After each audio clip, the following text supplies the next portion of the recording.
अब एपिसोड की शुरुआत में हम देखते हैं कि मनाना अपने रूम में जैसे ही आती है वो देखती है कि वहाँ पर न्यू स्टूडेंट आए होती है और उन्हें पूछती है कि तुम्हें यहाँ पर किसने भेजा। तो वो बता देती है कि मिस्टर ली ने भेजा है। ये सुनकर मनाना उन्हें बोलती है कि ठीक है, हम अभी 4 हो गए हैं और यहाँ पर 3 बेड है, इसीलिए हमें मिलकर रहना होगा। तभी और एक न्यू स्टूडेंट आ जाती है तो मनाना को पता चल जाती है कि उसे रूम को छोड़ना होगा, क्योंकि उसे इस रूम में रहने के लिए किसने भी बुला नहीं होती, क्योंकि उस रूम खाली पड़ा हुआ होती है, इसलिए मनाना वहाँ पर रह रही होती है। और दूसरी तरह हमें सावचान को दिखाई देते हैं जहाँ पर वो अपना कोच से मिलने के लिए जाती है और बता देती है कि यूनिवर्सिटी ने डिसाइड किया है कि 2 डिबेट टीम बनेगी और दूसरा बड़ा डिबेट टीम हम है, जिस वजह से सारे स्टूडेंट तो साफ साफ मना कर देते हैं। ये सुनकर उनका कोच उन्हें बोलती है कि तुम इसके बारे में ज्यादा मत सोचो, और सारे स्टूडेंट मुझसे मिलने के लिए आए थे और उनकी हार के बारे में वो मुझे कुछ भी नहीं बताए और वो बिल्कुल शांत है, लेकिन वो अंदर से बहुत ज्यादा परेशान है, इसलिए तुम्हें उनके ऊपर भरोसा करना चाहिए और तुम्हें उनके ऊपर भरोसा करना चाहिए ताकि उस बारे में ज्यादा से ज्यादा सोच सके। ये बात सुनकर शासन तो उसकी कोच की बात पर एग्री कर लेती है और यहाँ पर नॉनवे अपने दोस्त के साथ बैठा हुआ होती है और बाहर खेलने के लिए जाने के बारे में वो सोच रही होती है। और इस टाइम पर मानाना अपनी सारी सामान लेकर उनके रूम में आ जाती है और उसे पूछती है कि तुम यहाँ पर क्या कर रहे हो। तो मानाना उन्हें बताती है कि मिस्टर ली ने मुझे तुम्हारे साथ रहने के लिए भेजा है। एक बार जैसे वो तीनों सुनती हो तो हैरान हो जाती है और जैसे उन्हें पता चलती है कि मानाना उनका सीनियर तो वो और कुछ भी कह नहीं पाते। और अगले सीन में हमें उन तीनों को दिखे जाते जहाँ पर वो बैडमिंटन कोर्ट पर होती है और यहाँ पर वो खेलने का प्रैक्टिस कर रही होती है, लेकिन वो तीनों तो बहुत ज्यादा बोर हो जाती है। और जैसे वो आने वाला होती है तो मेंगवान एक लड़की को देखती है जिसका नाम जिनवान होती है और जैसे उसे देखती है वो तो यहाँ पर उसके ऊपर फिदा ही हो जाती है और उसके बारे में वो सोचने लगती है। और उसके बाद हमें उसकी क्लास में दिखाई देता है जहाँ पर कि मेंगवान तो उसी जीवन के बारे में ही सोच रही होती है। जैसे क्लास खत्म होती है तो एक स्टूडेंट खड़ा होकर बताती है कि लड़कों का 1000 मीटर रेस होने वाली है और लड़कियों का 800 मीटर रेस होने वाली है। बस जैसे ही जीवन सुनती है वो तो बहुत ज्यादा परेशान हो जाती है और उसकी दोस्त उसे खाने पर चलने के लिए बोलती है, लेकिन वो तो साफ साफ मना कर देती है और बोलती है कि मुझे मेरे डम में जाना है बोलकर तो वो यहाँ से भाग जाती है। और मेंगवान को दिखाई देता है जहाँ पर वो अपने दोस्त को बोलती है क्यों ना हम टेनिस कोर्ट में जाकर थोड़ा सा टेनिस का प्रैक्टिस करेंगे। ये सुनकर मेंगवान का दोस्त उसे बोलती है कि हम तो फुटबॉल खेलने के लिए जाने वाले थे, लेकिन वो मेंगवान का फेस देखकर समझ जाती है कि ये लड़की का चक्कर है, इसीलिए वो उसके साथ टेनिस कोर्ट जाने के लिए राजी हो जाती है। और यहाँ पर नॉनवे और सायुब को दिखाई देते हैं जहाँ पर कि वो दोनों बुक खरीदने के लिए आए होते हैं और यहाँ पर नॉनवे से पूछती है क्या तुमने सेकंड टीम के बारे में सोचा है। तो सायुब साफ साफ मना कर देती है, बोलती है कि मैं सेकंड टीम के बारे में सोच भी नहीं सकती क्योंकि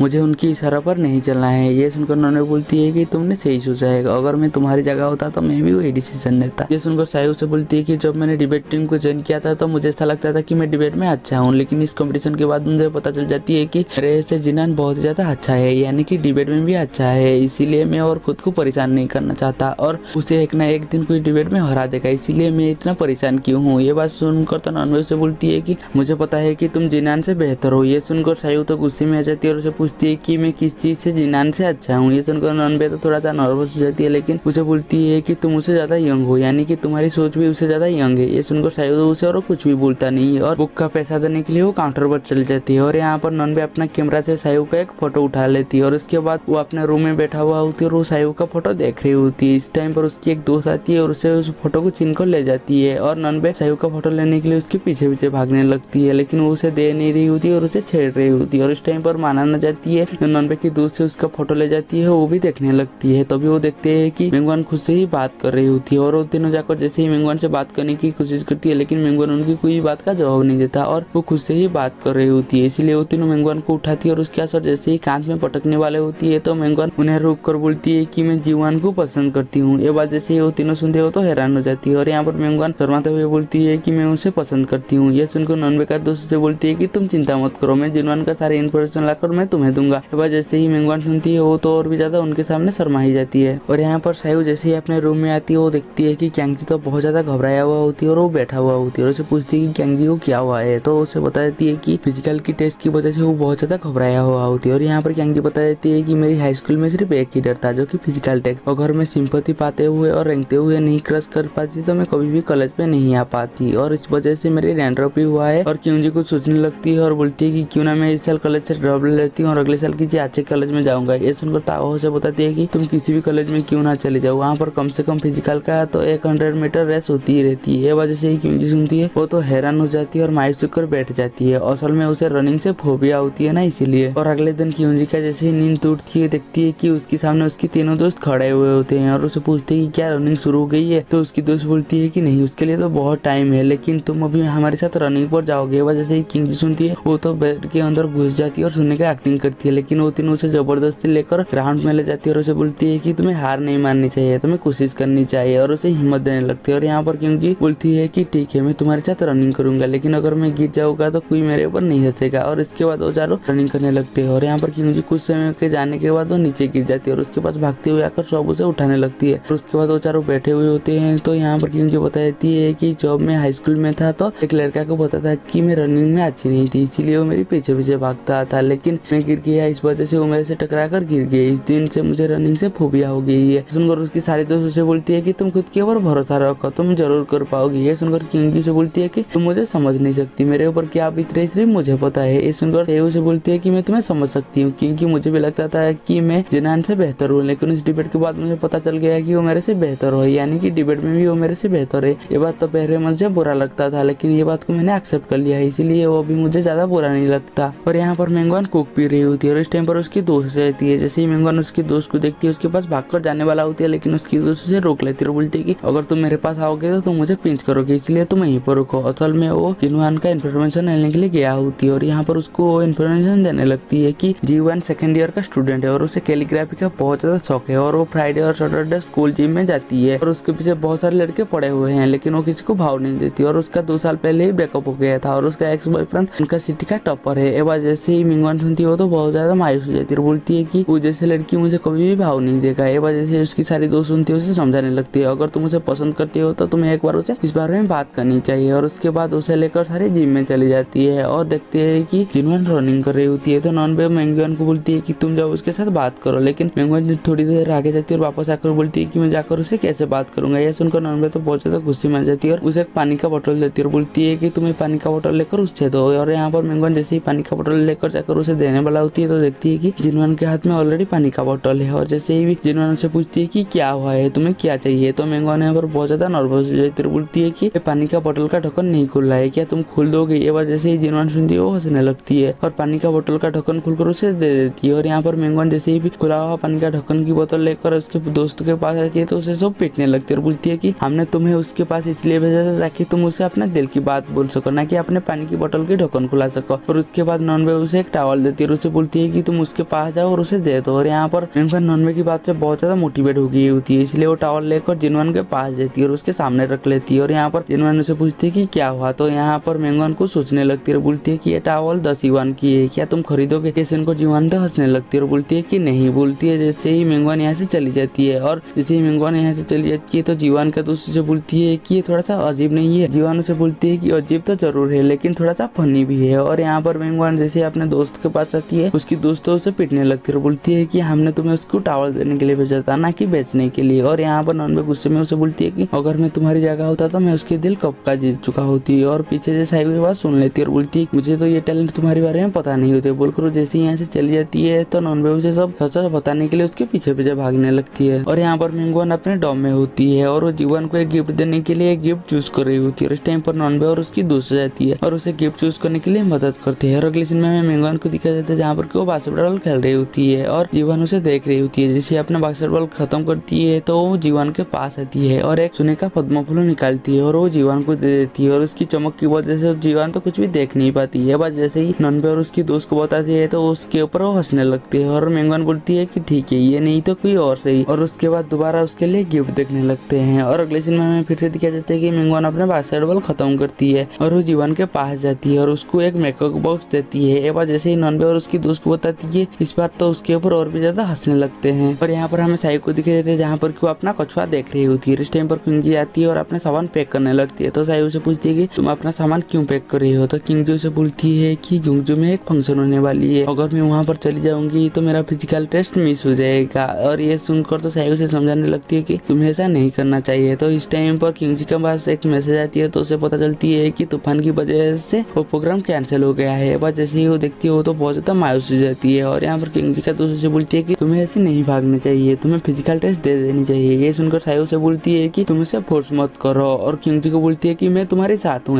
जैसे ही किंगजी सुनती है वो तो बहुत ज्यादा खुश हो जाती है। और इस टाइम पर तावा आ जाती है और वो साईहो को बोलती है कि मेरी लैपटॉप खराब हो गई है, इसलिए तुम्हारी लैपटॉप तो मुझे कुछ काम है बोलकर वो साईहो का लैपटॉप ले लेती है। और यहाँ पर साईहो बोलती है कि मैं बाहर जा रही हूँ, मुझे नॉनवे के पास कुछ काम है बोलकर वो यहाँ से चली जाती है। और तावा जैसे ही सावाहो का लैपटॉप को ओपन करती है तो देखती है कि सावाहो का स्क्रीन में उनका जो डिबेट करने का जगह होती है वो उसका फोटो होती है। ये देखकर वो समझ आती है कि वो अभी भी डिबेट को अपने दिमाग से निकाल नहीं पाए। और यहाँ पर हमें नॉनबे और सायू को दिखाई देते हैं, जहाँ पर कि वो दोनों लाइब्रेरी में होती है। और इसके बाद जैसे वो दोनों अपने डॉम में आ रही होती है तो सायू यहाँ पर जिनान को देखती है, लेकिन उसे देखकर उसे कुछ अजीब सा लगती है, इसीलिए नॉनबे को बोलती है कि उसका पीछा करने के लिए, और दोनों पीछा करने लगते हैं। और यहाँ पर जिनान अपने डॉम के पास जाती है और यहाँ पर उसका इंतजार लिंगवन एक बकेट लेकर कर रही होती है। और जैसे ही जिनान उसके पास पहुंचती है तो अपनी बैग से एक कछुआ निकाल कर उस बकेट पर रख लेती है। और यहाँ पर सायू जैसे ही उस कछुआ को देखती है तो पहचान लेती है कि ये मेरा लिटिल स्याऊ है, और वो खुद को रोक नहीं पाता और वो जिनान के पास जाती है और बोलती है कि ये मेरी लिटिल स्याऊ है। लेकिन यहाँ पर तो जिनान उसके साथ लड़ने लगती है और बोलती है कि ये तुम्हारी लिटिल स्याऊ नहीं, ये मेरी टोनी है, बोलकर वो दोनों लड़ने लगते हैं। फिर यहाँ पर जितने लोग भी उसे देख रहे थे उन्हें ऐसा लग रहा था कि वो किसी टोनी नाम के लड़के को लेकर लड़ रहे हैं। और यहाँ पर नॉनबे देखती है कि उन दोनों का लड़ाई बढ़ने लगी है, इसलिए वो दोनों का बीच में आ जाती है और बोलती है कि अगर तुम दोनों के प्रिंसिपल के पास नहीं जाना है तो तुम दोनों अपने अपने रास्ते में चली जाओ। और वो जिनान को उसके डॉम में भेज देती है और वो सायू को लेकर यहाँ से चली जाती है। और यहाँ पर सायू तो बहुत ज्यादा इमोशनल हो जाती है और यहाँ पर नॉनबे सायू को शांत करने की कोशिश करती है, लेकिन सायू से बोलती है कि अगर तुमने गलती नहीं किया होगा तो मेरा लिटिल स्याऊ में से कभी भी खोता नहीं है, बोलकर उसकी कान पकड़ लेती है और उसे कान पकड़कर यहाँ से वो चले जाते हैं। और अगले दिन सायू नॉनबे से मिलकर जाकर वो जुनान की रूम से लिटिल स्याऊ को चोरी कर लेने के बारे में वो सोच रही होती है, और इस बारे में नॉनबे